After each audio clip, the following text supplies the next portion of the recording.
Unit 54. Go ahead. 305 yard. Our subject's running southbound on 5th Street from Barrett towards Nevin.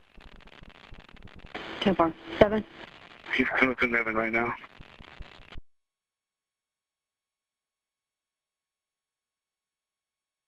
Okay, 56 on there, right? 10-4 and code 3 on. Yeah, Miguel, let's push him back our way.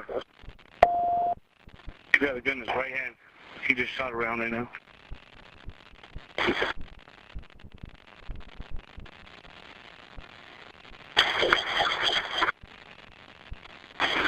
Okay, we're going to be out eastbound Nevin. Copy. Stand by 2. Eastbound Nevin, coming up to 6th Street, and he's got the gun in his right hand, just shot up around.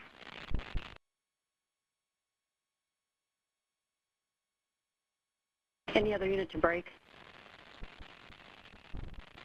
Shots fired away. 10-5, I copy. Stand by 2. 81 copies. 63 rounds. 52, give the units on scene there. I'm in route.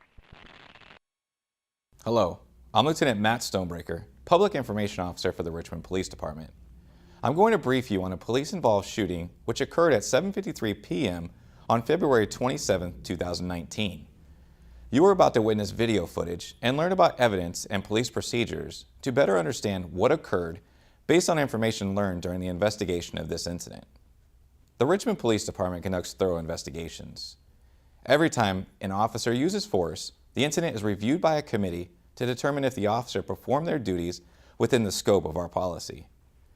Anytime a police encounter results in a police-involved shooting, the Contra Costa County Protocol is enacted, and investigators with the District Attorney's Office become involved and lead investigative efforts. However, we do not draw any conclusions about whether the officer's actions were consistent with our policies and law until all the facts are known and the investigation is completed. Viewer discretion is advised, as the images and information you are about to see and hear may be graphic and disturbing. When a police officer uses force to arrest a suspect or defend against an attack, it can be difficult to watch. In addition, there may be strong language used by those shown in the video. Viewer discretion is advised, especially for young children and sensitive viewers. This event occurred on February 27, 2019 in the area of 598 Nevin Avenue. Dispatch received a 911 call from a person who advised they had been assaulted at Joe's Market at 95 West McDonald Avenue by an intoxicated male who was armed with a firearm. The caller advised that the suspect slapped her in the face while she was waiting for her food. The caller went on to describe the suspect as a Hispanic male, approximately 28 years old, wearing dark clothes and armed with a black Glock handgun. You are now going to hear that 911 call. The audio has been modulated to conceal the voice of the caller.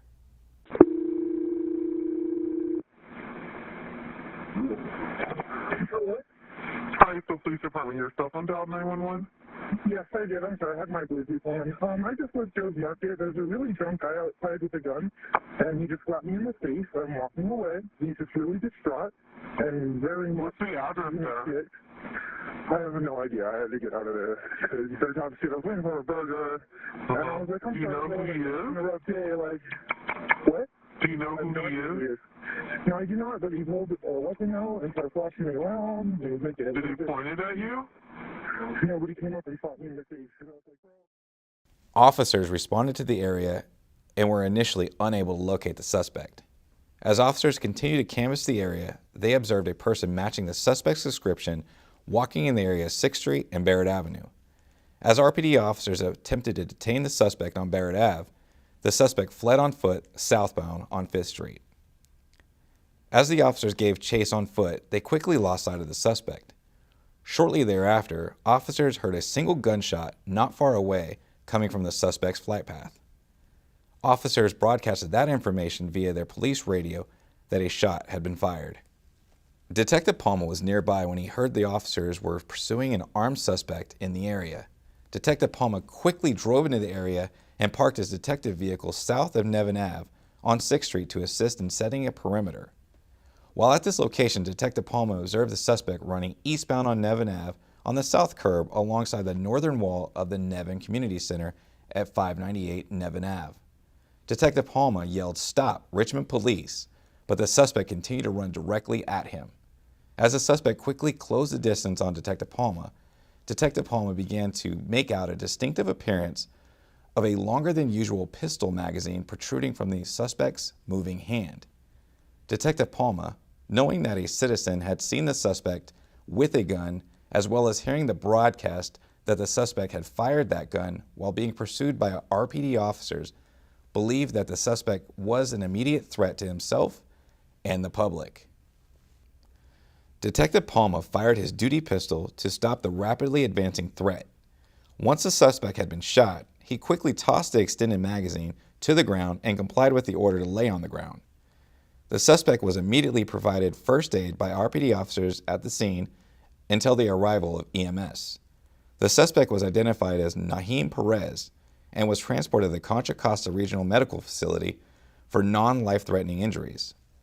RPD and Contra Costa District Attorney's Office investigators arrived at the hospital and interviewed the suspect. During the interview, Perez advised that he had recently had a family member killed in San Francisco and carried the gun for protection. Perez gave the following statements regarding being shot by RPD. When asked what Perez thought the police he came in contact with may have thought, he stated, quote, "They think I have a gun," end quote. Quote, "It could have been a lot worse," end quote. Quote, "I don't blame the police at all," end quote. When asked why Perez did not discard the magazine with the firearm, he stated, quote, "I don't know. I was drunk, man," end quote. All Richmond PD officers are required to wear and activate body-worn cameras during any level of enforcement action. Detective Palma responded to the scene quickly in an attempt to assist in locating and apprehending Perez, who was presenting an immediate threat to the community. In Detective Palma's quick response to the scene, he was unable to equip himself with a ballistic vest as well as his department-issued AVR. He was also wearing business attire. Detective Palma's primary course of daily duty involves investigating robbery-related crimes. Detective Palma is not required to wear a body-worn camera during his normal course of duty. A quick and fluid response from all available RPD personnel was required to protect the community from an armed and intoxicated suspect. You are now watching CCTV footage of Perez as he racks the slide of the firearm and then conceals it in his waistband.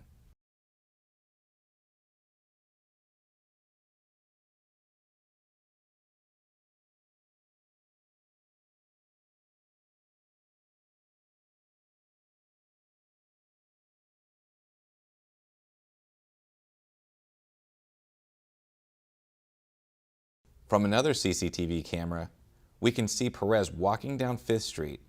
As RPD officers get closer to his location, he begins to run, simultaneously discarding the firearm into a nearby yard.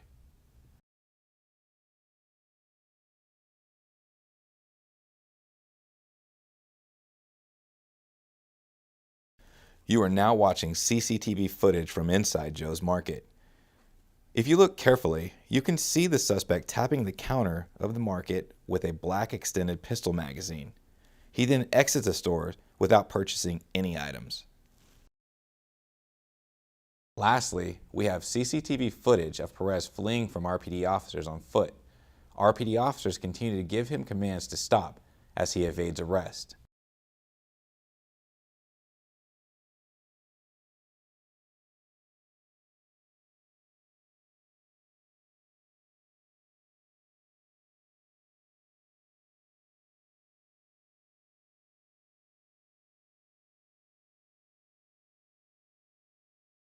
Here is a ShotSpotter audio recording of a single round fired from the suspect's gun.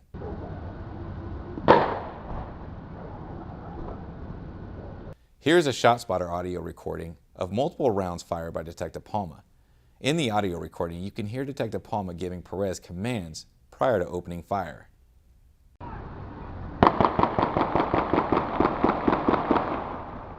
Perez received treatment for his injuries at the Contra Costa County Regional Medical Center. Perez was booked and charged with felon in possession of a firearm, felon in possession of ammo, possession of a high-capacity magazine, and obstructing a police officer. Perez pled guilty to the listed charges. During this incident, there is no AVR captured from the uniformed officer's cameras who gave foot chase. That issue is being looked into administratively. This has been an RPD community briefing. We hope that you have found this informative as we continue in our pursuit of increasing transparency and productive community engagement. Let's continue this valuable partnership in keeping Richmond safe.